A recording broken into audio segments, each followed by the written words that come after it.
People with obesity are not only at risk of serious medical complications, they also face a pervasive form of social stigma and discrimination.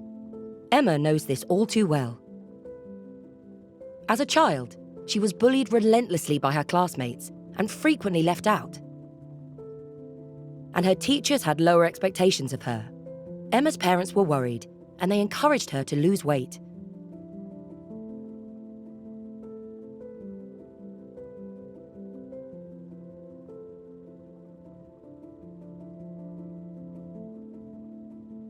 Weight stigma followed Emma through her life. For instance, magazines, news media, and movies constantly reminded her that people living with overweight or obesity are considered weak, lazy, gluttonous, and less intelligent.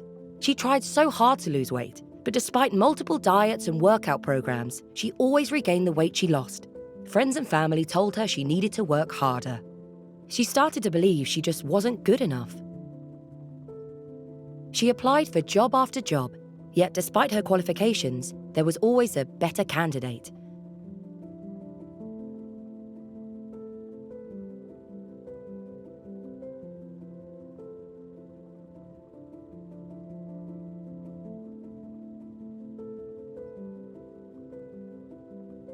The stigma she experienced led to depression, anxiety, reduced self-esteem, heart palpitations, difficulty sleeping, and disordered eating. Emma finally decided to see a doctor, but even here weight-based stigma surfaced. The doctor rushed the consultation, treated her with contempt, and reprimanded her for not being able to lose weight. As a result, she didn't want to go back and began ignoring medical screening invitations. Of course, not all comments about her weight were malicious. Many were well-intended as a sort of tough love to help her tackle obesity. However, research shows that such judgments have the opposite effect, leading to physical and mental health issues, and ultimately, increased weight gain.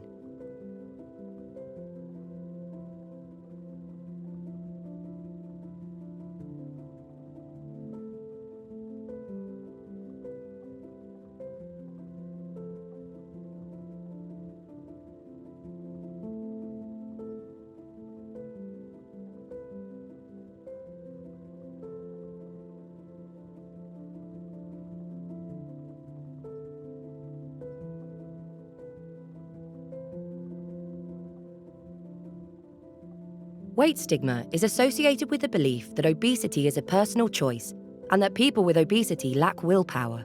This belief assumes that body weight is under voluntary control and merely depends on energy in minus energy out. Losing weight should therefore be easy. Just eat less and exercise more. You have probably heard these catchphrases many times, maybe even from healthcare professionals. You may think they must be true. However, science shows that these ideas are inaccurate and misleading. Let's explain why. Energy in does not just depend on the amount and type of food consumed, which we can in part control, but on the calories absorbed through the intestines. This is influenced by factors like digestive enzymes, bile, microbes living in the gut, and hormones, none of which are under our personal control. Typically, physical exercise only accounts for 20 to 30% of our total daily energy expenditure, with 70 to 80% of energy out, reflecting the biological activities of our organs and tissues. We tend to think that body weight is under voluntary control. However, like other important aspects of human physiology, body weight is tightly regulated by biological mechanisms. Our weight largely depends on our body fat mass, which provides us with our energy to live. The regulation of energy storage as fat is therefore a vital function, just like the regulation of blood pressure or body temperature. And like other vital functions, biology plays a bigger role than willpower in regulating body weight. In fact, the key brain centers involved in weight regulation are located in the hypothalamus, a very deep area of the brain not involved in or affected by our voluntary actions. Signals originating from the intestines and other organs inform the hypothalamus about food intake and fat stores, thus regulating hunger, satiety, and energy balance. The complexity of such biology shows that weight loss is not as simple as eat less, exercise more. Research shows that voluntary efforts to reduce body weight activate compensatory biologic responses, leading to increased appetite and decreased energy expenditure, thus promoting weight regain.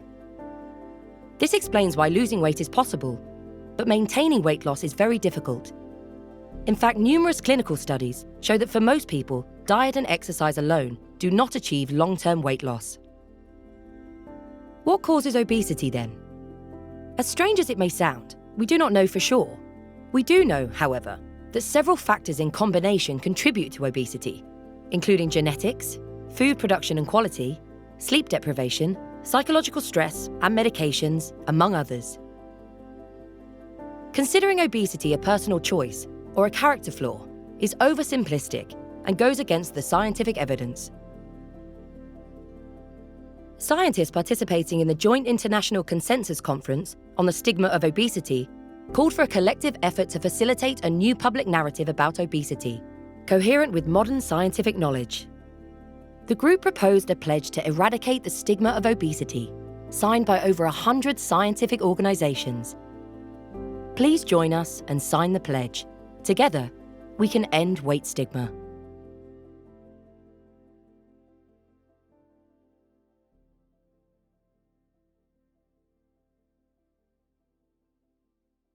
Visit www.pledgetoendobesitystigma.org.